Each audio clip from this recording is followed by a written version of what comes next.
Hello, this is David Ben Ariel, author of Beyond Babylon, Europe's Rise and Fall. Today I wanted to talk on being born again.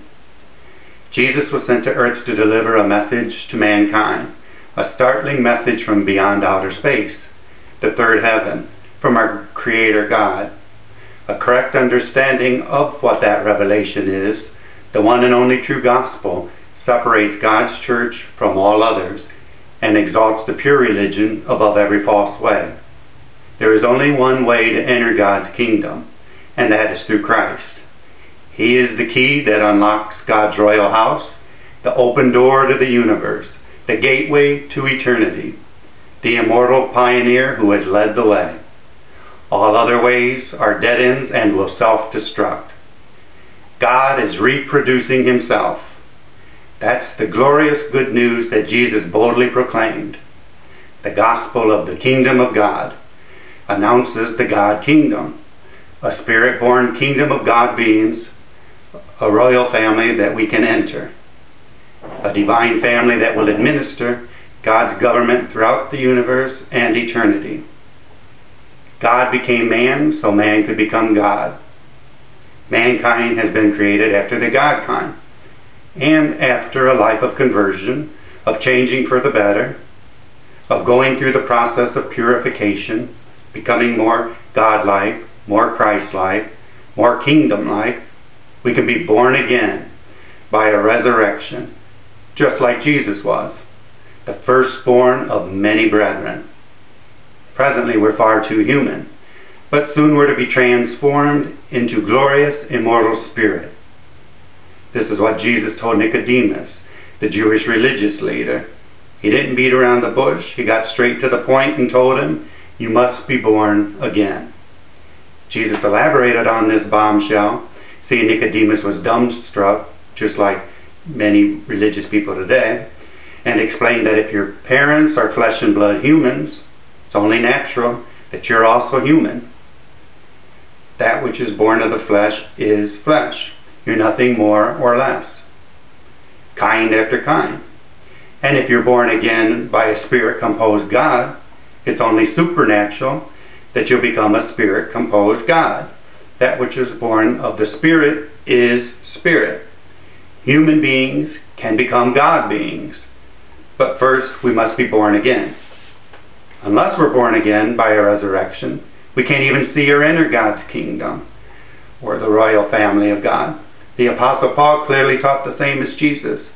But as we have borne the image of the earthly, flesh and blood, we shall also bear the image of the heavenly, spirit. Now this I say, brethren, flesh and blood cannot inherit the kingdom of God, but we shall be changed, raised incorruptible, and put on immortality. When will mortals become immortal? Proven we're not now. When will we change our composition and character? At the last trump. Not during this life, but at Christ's coming in our resurrection. How plain and simple. Why have the vast majority of professing Christians been deceived on this point? Why do they go about believing they're already born again? Jesus said that which is born of the Spirit is spirit. And Paul said flesh and blood cannot inherit the kingdom of God.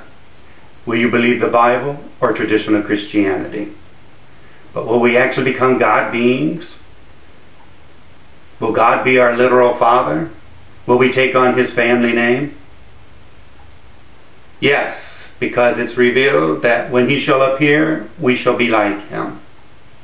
Who shall change our vile body, flesh, that it may be fashioned like unto His glorious body, spirit, according to the working whereby He is able even to subdue all things unto Himself. Even as David and Daniel prophesied of the bright future God has in store for us when we'll inherit His divine nature and form. I will behold your face in righteousness. I shall be satisfied when I awake at the resurrection with your likeness, and shine as the stars forever and ever. Kind after kind. What a glorious hope and calling. Mankind created after the God kind, born again at the resurrection, spirit composed and divine. This is the whole plan and purpose of God. Soon will be mission accomplished in our lives, and we'll experience the finishing touch to our spiritual creation. We're actually the kingdom of God in embryo. The pioneering community of an advanced civilization will soon help establish heaven on earth. Meanwhile, may we continue to develop and reflect the holy, righteous character of God in joyous anticipation. Thy kingdom come, the kingdom of God beings that we can be born into and actually enter. And go to my website, davidbenariel.org, for the information and the scriptures that are offered in the article that I've just read. Born Again, the Kingdom of God.